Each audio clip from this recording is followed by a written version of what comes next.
Chapter 6 Valentine's Day. The first killing frost of the winter came on Valentine's Day. Maddie's purple bean vines hung from the fence like long strips of beef jerky drying in the sun. It broke my heart to see that colorful jungle turn to black slime, especially on this of all days, when people everywhere were sending each other flowers. But it didn't faze Maddie. "That's the cycle of life, Taylor," she said. "The old has to pass on before the new can come around." She said frost improved the flavor of the cabbage and Brussels sprouts, but I think she was gloating. The night before, she listened to the forecast and picked up a mop bucket full of hard little marbles off the tomato vines. And this morning she had green tomato pies baking upstairs. I know this sounds like something you no more want to eat than a mud and June bug pie some kid would whip up, but it honestly smelled delicious. I had taken a job at Jesus' Lord Used Tires. If there had been any earthly way around this, I would have found it. I loved Maddie, but you know about me and tires. Every time I went to see her and check on the car, I felt like John Wayne in that war movie, where he buckles down his helmet, takes a swig of bourbon, and charges across the minefield, yelling something like, "Live free or bust!" But Maddie was the only friend I had that didn't cost a mint in long distance to talk to. Until Luann, of course. So when she started telling me how she needed an extra hand around the place, I just tried to change the subject politely. She had a lot of part-time help, she said, but when people came and went, they didn't have time to get the knack of things like patching and alignments. I told her I had no aptitude whatsoever for those things, and was that a real scorpion on the guy's belt buckle that just was in here? Did she think we'd get another frost? How did they stitch all those fancy loops and stars on a cowboy boot? Was there a special kind of heavy-duty sewing machine? There was no steering Maddie off her course. She was positive I'd be a natural at tires. She chatted with me and Turtle between customers, and then she set us on our way with the grocery bag full of cabbage and peas, saying, "Just think about it, hon. Put it in your swing it till Monday basket." When Maddie said she'd throw in 2 new tires and would show me how to fix my ignition, I knew I'd be a fool to say no. She said she paid twice as much as the Burger Derby, and of course there was no ridiculous outfit to be dry cleaned. If I was going to be blown up, at least it would be in normal clothes. In many ways, it was a perfect arrangement. You couldn't ask for better than Maddie. She was patient and kind and let me bring Turtle in with me when I needed to. Luann kept her some days, but if she had to go out shopping or to the doctor, one baby was 2 handfuls. I felt a little badly about foisting her off on Luann all the time, but she insisted that Turtle was so little trouble, she often forgot she was there. She doesn't hardly even wet her diapers," Luann said. It was true. Turtle's main goal in life, other than hanging on to things, seemed to be pass unnoticed. Maddie's place was always hopping. She was right about people always just passing through, and not just customers either. There was another whole set of people who spoke Spanish and lived with her upstairs for various lengths of time. I asked her about them once, and she asked me something like, had I ever heard of a sanctuary? I read my gas station travel brochures. "Sure," I said. "It's a place they set aside for birds, where nobody's allowed to shoot them." "That's right. They got them for people, too." This was all she was inclined to say on the subject.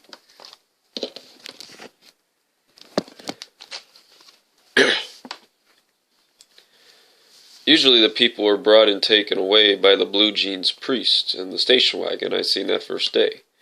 He also wore an interesting belt buckle. Not with the scorpion, but with an engraving of a small stick figure lost in a kind of puzzle. Maddie said it was an Indian symbol of life, the man in the maze. The priest was short, with a muscular build, and white, blonde, unruly hair, not really my type, but handsome in a just rolled out of bed kind of way. Though I suppose that saying such things about a priest must be some special category of sin. His name was Father William. When Maddie introduced us, I said, "Pleased to meet you," making an effort not to look at his belt buckle. What had popped in my head was, "You're old, Father William." Now where did that come from? He was hardly old, and even if he were, this isn't something you'd say. He and Maddie went to the back of the shop to discuss something over coffee and pie, while I held down the fort. It came to me a little while later, while I was testing a stack of old white walls, dunking them in the water and marking a yellow chalk circle around each leak. I remembered 3 drawings of a little round man, first standing on his head, then balancing an eel straight up on his nose, and then kicking a boy downstairs. "You are old, Father William" was a poem in a book I had as a child. It had crayon scribbles on some pages, so it must have been a donation from one of Mama's people whose children had grown up. Only a rich child would be allowed to scribble in a hardback book. I decided that after work I would go down to one of Sandy's New to You toy stores and find a book for Turtle. New to You was just like Mama's people, only it had more choice about what you got. After I had marked all the tires, I rolled them across the lot and stacked them into good piles.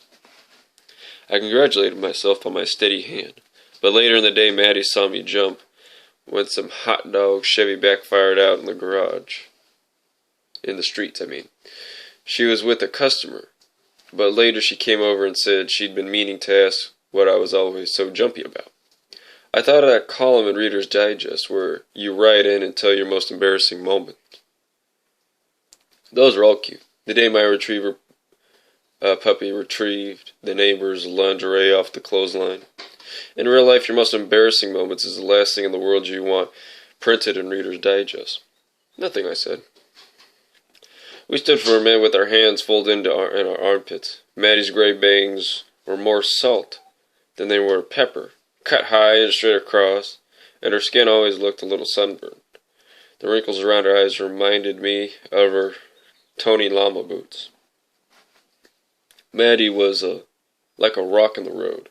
You could stare at her till the cows came home, but it wouldn't budge the fact of her 1 inch. "Just don't tell me you're running from the law," she said finally. "I got enough of that on my hands." No, I wondered what exactly she meant by that. Out on the street, a boy coasted by on a bicycle, his elbow clamped over a large framed picture of a sports car. "I have a fear of exploding tires," I said. "Well, of all things," she said. "I know I didn't ever tell you because it sounds, chicken poop." I stopped to consider if you ought to say chicken poop in a place called Jesus' Lord's. But then the damage was done. Really, it's not like it sounds. I don't think there's a thing you can name that I'm afraid of other than that. "Of all things," she said again. I imagined that she was looking at me the way you do when you first notice someone is deformed. In 6th grade, we had a new teacher for 3 weeks before he realized his left hand was missing. He always kept his hanky over it. We just thought it was allergies. "Come over here a minute," Maddie said. "I'll show you something." I followed her across the lot. She took a 5-gallon jerry can, the type that Jeeps have strapped on their backs, and filled it a little better than halfway up with water. "Whoa," I said. While I wasn't paying attention, she'd thrown the heavy can at me. I caught it, though it came near to bowling me over. "Knocked the wind right out of you, but it didn't kill you, right?" "Right," I said. "That's 28 pounds of water. 28 pounds of air is about what you put in a tire. When it hits you, that's what it feels like." "If you say so," I said. "But I saw a guy getting blown up in the air once by a tire, all the way over the Standard Oil sign. It was a tractor tire." "Well, that's another whole can of beans," Maddie said. "If you get a tractor tire in here, I'll handle it." I had never thought of tire explosions in relative terms, though it stood to reason that some would be worse than others. By no means did this put my fears to rest, but I still felt somehow better. What the heck? Live free or bust. Okay, I said, we'll handle it together. How's that? That's a deal, hon. Can I put this down now? Sure, put it down. She said in a serious way, as if the can of water was some important damaged auto part we had been discussing. I blessed Maddie's soul for never laughing at any point of this conversation. Better yet, she said, pour it out on the sweet peas.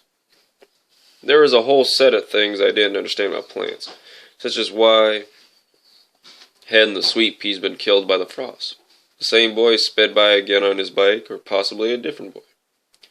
This time we had a bunch of roses in a white paper funnel tucked under his arm. He did, While the water glugged out over the sweet peas, I noticed Maddie looking at me with their arms crossed, just watching. I miss Mama so much, my chest hurt. Turtle had managed to get through a whole life without a book, I suppose, and then had 2 of them bought for her in one day. I got her one called Old MacDonald Had an Apartment House, which had a picture of Old MacDonald growing celery in window boxes and broccoli in the bathtub and carrots under the living room rug. Old MacDonald's downstairs neighbors could see the carrots popping through the ceiling.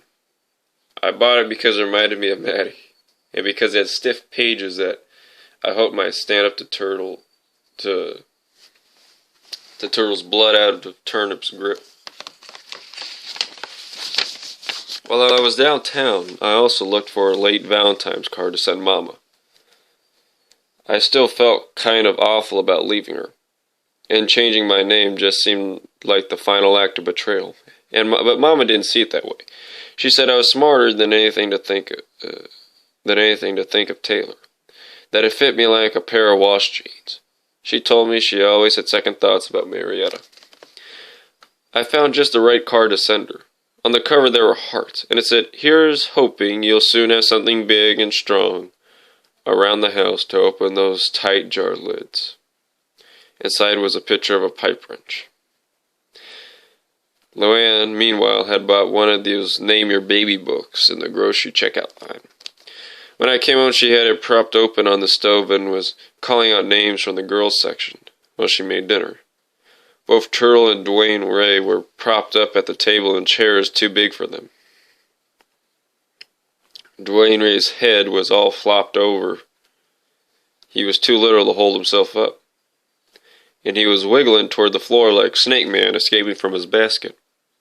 Turtle just sat and stared at nothing, or rather at something on the table that was as real to her as Snow Boots' invisible poop was to him. Luann was banging pot lids to wake the dead and boiling bottles. She had stopped nursing and put Dwayne Ray on formula, saying she was petrified she wouldn't have enough milk for him.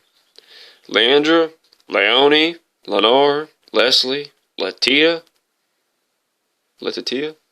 she called out, watching Turtle over her shoulder as though she expected her to spew out quarters like a slot machine when she hit the right combination of letters. Lord have mercy, I said. Have you been doing this all the way from the Agathis and Amy's? Oh, hi, I didn't hear you come in. She acted a little guilty, like a kid caught using a swear word. I thought I'd do half today and the rest tomorrow. You know what? Luann is on the exact middle page. I wonder if my mother had a book like this. The book our mothers had was the Bible, not some 50-cent dealie they sell from the same rack as the National Enquirer.